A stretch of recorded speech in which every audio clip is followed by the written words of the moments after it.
ಗಲಾಟೆ ಬೆಂಕಿಗೆ ಬೆಂದವರು ಯಾರು? ಕನ್ನಡ ನಾಡಿ ವಿಶೇಷ ಕಾರ್ಯಕ್ರಮಕ್ಕೆ ಸ್ವಾಗತ. ನಾನು ನಯನ.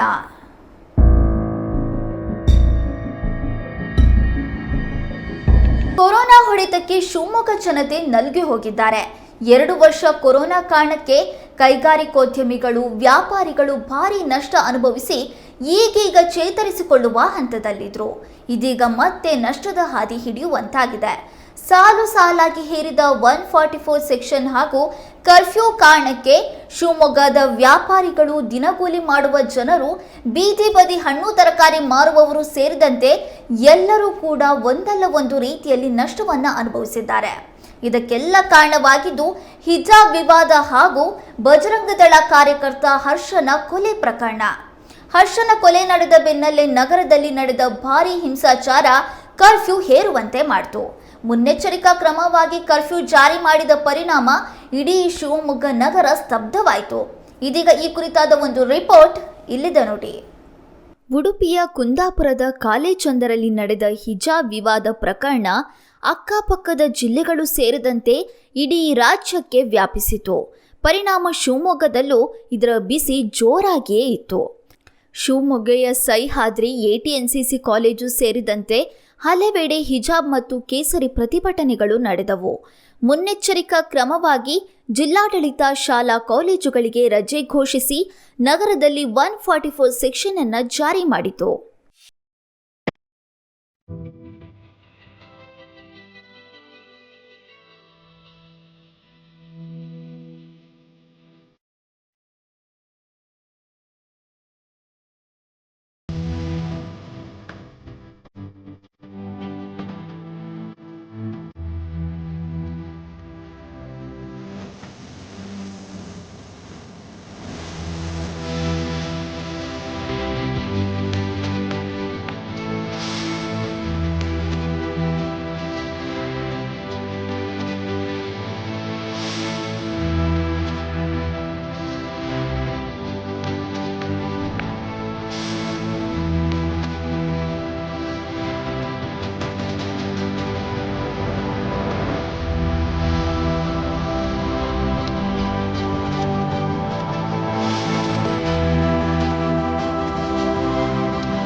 ಇದರಿಂದ ಪರದಾಡಿದ್ದು ಮಾತ್ರ ಬಡ ವ್ಯಾಪಾರಿಗಳು.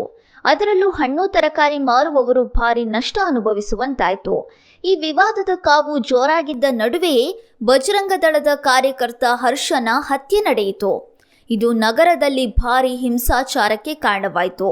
ಹರ್ಷ ಹತ್ಯೆಯಾದ ರಾತ್ರಿ ಹಾಗೂ ಮರುದಿನ ನಡೆದ ಹಿಂಸಾಚಾರದ ಪರಿಣಾಮ ನಗರದಲ್ಲಿ ಮತ್ತೆ 144 ಸೆಕ್ಷನ್ ಜಾರಿ ಮಾಡಿ ಕರ್ಫ್ಯೂ ಕೂಡ ಹೇರಲಾಯಿತು. ಇದರಿಂದ ಬಡ ವ್ಯಾಪಾರಿಗಳು ಮತ್ತಷ್ಟು ಹೈರಾಣಾದರು. ಶಿವಮೊಗ್ಗ ಜಿಲ್ಲಾಧಿಕಾರಿಗಳಿಗೆ ನನ್ನ ಮನವಿ ಏನಂತ ಹೇಳಿದ್ರೆ, ಇವತ್ತು ಬೀದಿ ಬದಿ ವ್ಯಾಪಾರಿಗಳು ಕೋವಿಡಿಂದ ಹಿಡಿದು ಇವತ್ತು ಹಿಜಾಬ್ ಗಲಾಟೆಯಿಂದನೂ ಕೂಡ ಮತ್ತು ಈ ದಿವಸ ಅಹಿತಕರ ಘಟನೆ ಆದಂಥ ಶಿವಮೊಗ್ಗದ ಗಲಾಟೆಯಿಂದ ಕೂಡ ಇವತ್ತು ಬೀದಿ ಬದಿ ವ್ಯಾಪಾರಸ್ಥರು ತುಂಬ ತೊಂದರೆಗೊಳಗಾಗಿದ್ದಾರೆ. ಏನಪ್ಪ ಅಂತ ಹೇಳಿದ್ರೆ, ಯಾವುದೋ ಕಾರಣಗಳಿಂದ ಇರ್ಬೋದು, ಬೀದಿ ಬದಿ ವ್ಯಾಪಾರಿಗಳನ್ನ ವ್ಯಾಪಾರ ಮಾಡೋಕ್ಕೆ ಬಿಡದೇ ಇರೋದು ನಿಜಕ್ಕೂ ಕೂಡ ದುರಂತ. ಅದನ್ನು ದಯಮಾಡಿ ಬೀದಿ ಬದಿ ವ್ಯಾಪಾರಿಗಳನ್ನ ಗಮನದಲ್ಲಿಟ್ಕೊಂಡು ಅವರಿಗೆ ಒಳ್ಳೆ ಮಾರ್ಗ ಮಾಡ್ಕೊಡ್ಬೇಕಂತ ಕೇಳ್ಕೊಳ್ತೀನಿ. ಎಗ್ರೆಸಿವ್ ಕವನ್ನ ಮಾಡೋದು ಈಗಾಗಲೇ 20 ದಿವಸದಿಂದ ನಾವು ಅಪ್ಪ ತೀರ್ಕೊಂಡು ನಾವು ಊರಿಗೆ ಹೋಗಿ ಆಲೇ ರಜೆ ಮಾಡಿದ್ವಿ. ಮೊನ್ನೆ ಬಂದ್ವಿ ಊರಿಂದ, ಗಾಡಿ ಹಾಕೋಣಂತ ಬಂದ್ವಿ. ಬೆಳೆ ಕರೆಂಟ್ ಬಿಲ್ ಕಟ್ ಮಾಡ್ಕೊಂಡಿದ್ರೆ ಮನೆ ಕರೆಂಟ್ ಇಲ್ಲ, ಆ ಥರ ಪರಿಸ್ಥಿತಿ ಆಗೈತೆ. ಆದಷ್ಟು ನಮಗೆ ಯಾವ ವ್ಯಾಪಾರಕ್ಕೋಸ್ಕರ ವ್ಯವಸ್ಥೆ ಮಾಡಿಕೊಡ್ಬೇಕು. ಸುಮಾರು ಲಾಕ್ಡೌನ್ ಅಂತ ಕರ್ಫ್ಯೂ ಅಂತ ಮಾಡಿದ್ರು, ಲಾಕ್ಡೌನ್ ಅಂತ ಮಾಡಿದ್ರು. ಈಗಾಗಲೇ ಹೆಚ್ಚು ಕಮ್ಮಿ 3-4 ತಿಂಗಳಿಂದ ಎಲ್ಲರಿಗೂ ತೊಂದರೆ ಆಗ್ತಾಯಿದೆ. ವ್ಯವಹಾರದರಿಗೆ ವ್ಯವಹಾರ ಮಾಡೋಕ್ಕಾಗ್ತಾಯಿಲ್ಲ, ಮನೆ ಬಾಡಿಗೆ ಕಟ್ಟೋಕ್ಕಾಗ್ತಾಯಿಲ್ಲ, ಕರೆಂಟ್ ಬಿಲ್ ಕಟ್ಟೋಕ್ಕಾಗ್ತಾಯಿಲ್ಲ. ಈ ಥರ ಸಮಸ್ಯೆ ತುಂಬ ಜನಕ್ಕಿದೆ. ಈಗ ಕರ್ಫ್ಯೂ ಈಗಾಗಲೇ 1 ವಾರದಿಂದ ಕರ್ಫ್ಯೂ ಮಾಡ್ಯಾರೆ. ವ್ಯವಹಾರ ಮಾಡೋಕ್ಕೆ ಎಲ್ಲರಿಗೂ ತೊಂದರೆ ಆಗೈತಿ. ಕೆಲವರು ಅವಾಗ ಅಕ್ಕಿ ತಗೊಂಡು ಊಟ ಮಾಡೋಂಥ ಪರಿಸ್ಥಿತಿನೂ ಇದೆ. ನಮಗೆಲ್ಲ ತುಂಬ ಕಷ್ಟ ಆಗಿದೆ, ಹೇಳ್ಕೊಳಕ್ಕಾಗ್ತಾಯಿಲ್ಲ. ನಮಗೆ ವ್ಯವಹಾರ ಮಾಡೋಕ್ಕೆ ದಾರಿ ಮಾಡಿಕೊಡ್ಬೇಕು ಅಂತ ತಮ್ಮಲ್ಲಿ ಕೈ ಮುಗಿದು ಕೇಳ್ಕೊತೀನಿ. ನಗರದಲ್ಲಿ 1 ವಾರ ಕಾಲ ಇದೇ ಪರಿಸ್ಥಿತಿ ಮುಂದುವರಿಯಿತು. ಈಗಲೂ ಶಿವಮೊಗ್ಗ ಮೇಲ್ನೋಟಕ್ಕೆ ಶಾಂತವಾಗಿ ಕಾಣ್ತಾ ಇದ್ರೂ ಕೂಡ ಬೂದಿ ಮುಚ್ಚಿದ ಕೆಂಡದಂತಿದೆ ಪರಿಸ್ಥಿತಿ. ಹರ್ಷನ ಹತ್ಯೆಯಾದ ಬೆನ್ನಲ್ಲೇ ನಗರದಲ್ಲಿ ಬಿಗುವಿನ ವಾತಾವರಣ ಸೃಷ್ಟಿಯಾಯಿತು. ಉದ್ರಿಕ್ತರ ಗುಂಪು ಹಿಂದೂ ಮುಸ್ಲಿಂ ಎನ್ನದೇ ಸಿಕ್ಕ ಮನೆಗಳ ಮೇಲೆ ಕಲ್ಲು ತೂರಾಟ ನಡೆಸಿದ್ವು. ಇದರಿಂದ ಹಲವರು ಭಾರೀ ನಷ್ಟ ಅನುಭವಿಸುವ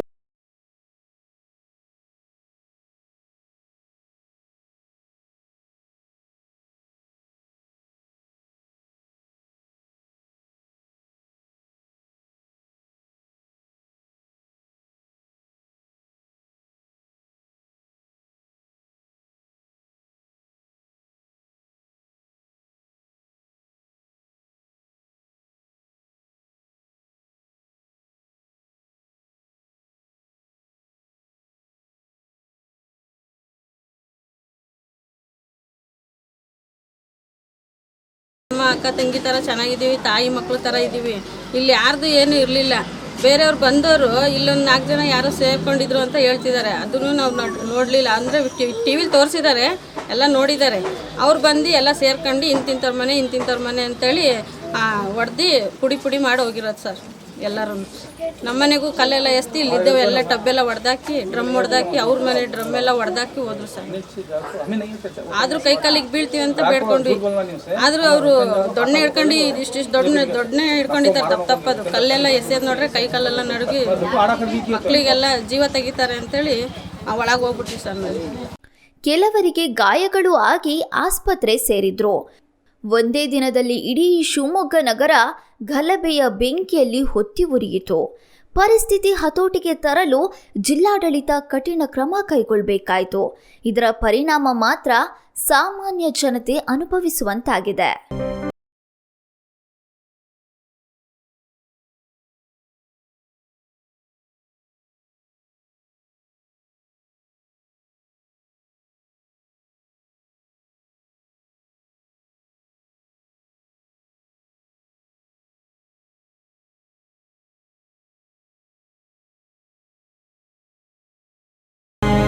ಹರ್ಷನ ಶವಯಾತ್ರೆ ಬಳಿಕ ಅಂತ್ಯಕ್ರಿಯೆ ಮುಗಿತಾ ಇದ್ದಂತೆ ನಗರದ ಬೀದಿಗಳಲ್ಲಿ ಪೊಲೀಸರು ಹಾಗೂ ಪ್ಯಾರಾಮಿಲಿಟರಿಯವರನ್ನ ನಿಯೋಜಿಸಲಾಯಿತು.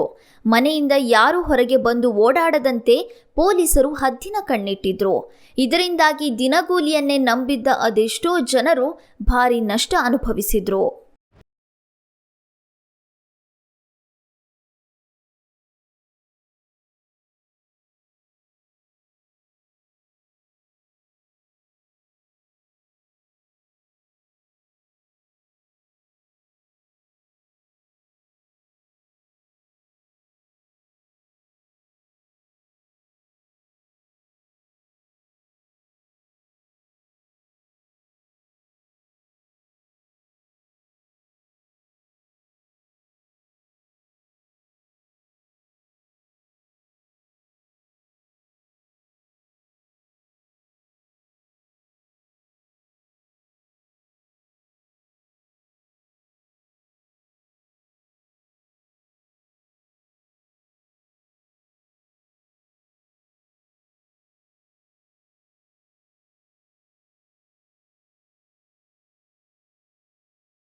ನಗರದಲ್ಲಿ ಹೋಟೆಲ್ಗಳು ತೆರೆಯದ ಕಾರಣ ಹೊರಗಡೆಯಿಂದ ಬಂದ ಜನರು ಊಟಕ್ಕೂ ಪರದಾಡುವಂತಾಯಿತು.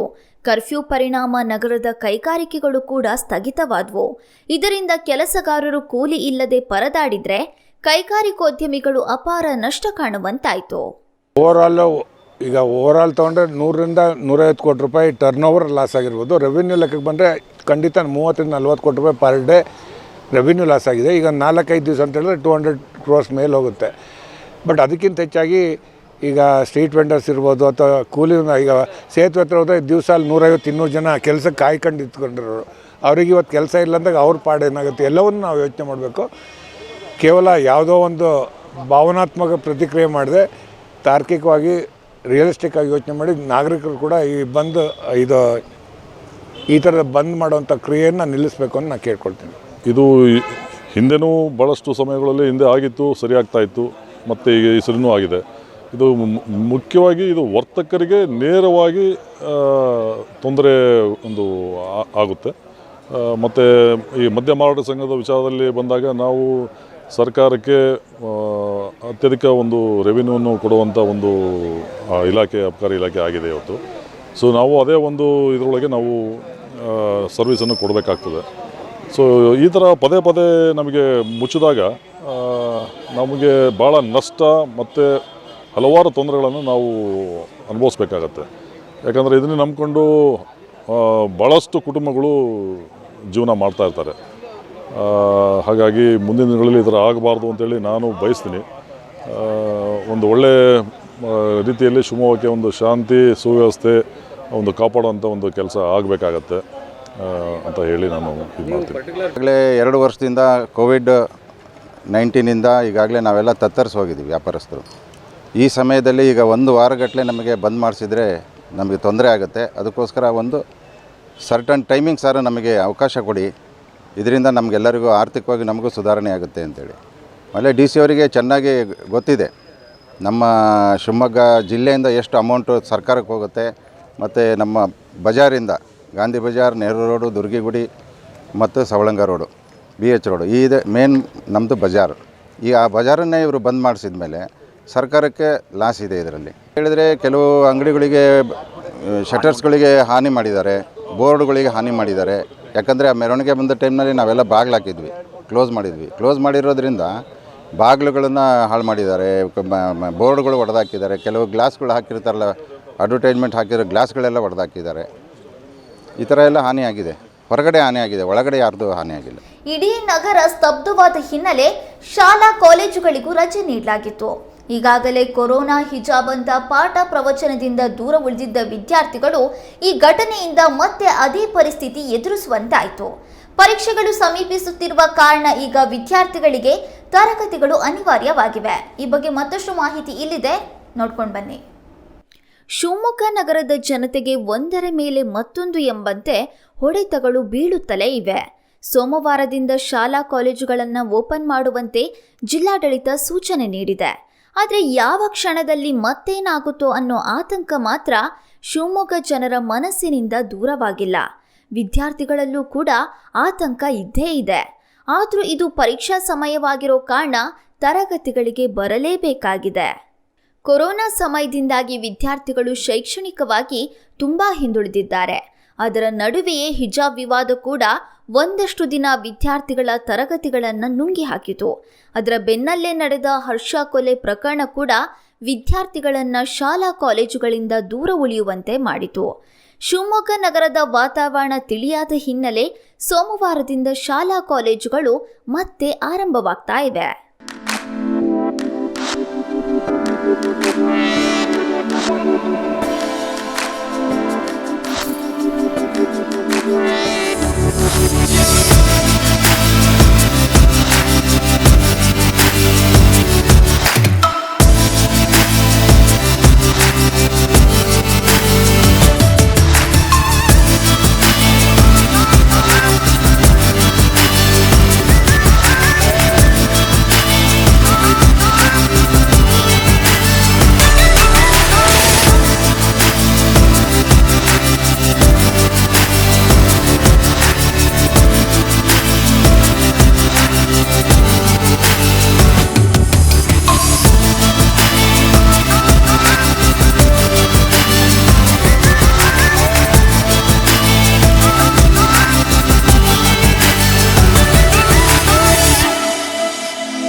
ಜಾರಿಯಲ್ಲಿದ್ದ ಕರ್ಫ್ಯೂ ಅವಧಿಯನ್ನ ಸಡಿಲಿಕೆ ಮಾಡಲಾಗಿದೆ. ಬೆಳಗ್ಗೆ 6 ಗಂಟೆಯಿಂದ ಸಂಜೆ 4 ಗಂಟೆಯವರೆಗೆ ಎಲ್ಲ ವ್ಯಾಪಾರ ವಹಿವಾಟುಗಳಿಗೂ ಜಿಲ್ಲಾಡಳಿತ ಅವಕಾಶ ಕಲ್ಪಿಸಿದೆ. ಇದರಿಂದ ವ್ಯಾಪಾರಿಗಳು ಕೊಂಚ ನಿಟ್ಟುಸಿರು ಬಿಡುವಂತಾಗಿದೆ. ಇಷ್ಟು ದಿನ ವ್ಯಾಪಾರವಿಲ್ಲದೆ ಹಣ್ಣು ತರಕಾರಿ ಹೂವಿನ ವ್ಯಾಪಾರಿಗಳು ಕಂಗಾಲಾಗಿದ್ರು. ಜಿಲ್ಲಾಡಳಿತದ ಈ ನಿರ್ಧಾರದಿಂದ ಮರಳು ಭೂಮಿಯಲ್ಲಿ ಬಾಯಾರಿದವನಿಗೆ ನೀರು ಸಿಕ್ಕಂತಾಗಿದೆ. ಇನ್ನು ಸಾರ್ವಜನಿಕರು ಯಾವುದೇ ವದಂತಿಗಳಿಗೆ ಕಿವಿಕೊಡದೆ ನಗರದಲ್ಲಿ ಶಾಂತಿ ಸುವ್ಯವಸ್ಥೆ ಕಾಪಾಡಲು ಸಹಕರಿಸುವಂತೆ ಜಿಲ್ಲಾಧಿಕಾರಿಗಳು ಮನವಿ ಮಾಡಿದ್ದಾರೆ. ಪರಿಸ್ಥಿತಿ ನೋಡಿಕೊಂಡು ಕರ್ಫ್ಯೂ ಅವಧಿ ಮತ್ತಷ್ಟು ಸಡಿಲಿಸುವ ಸಾಧ್ಯತೆ ಇದೆ. ಇದೀಗ ಅಂಗಡಿ ಮುಂಗಟ್ಟುಗಳು ತೆರೆಯಲು ಅವಕಾಶ ಸಿಕ್ಕಿದ್ದು ಸೋಮವಾರ ಶಾಲಾ ಕಾಲೇಜುಗಳು ಕೂಡ ಆರಂಭವಾಗಲಿವೆ.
ಸಂಚಿಕೆಗಳಿಗಾಗಿ ನೋಡ್ತಾ ಇರಿ ಕನ್ನಡ ಮೀಡಿಯಂ 24x7 ಸಂಭವಿಸು ಸಮಸ್ತರ ನಡುವೆ.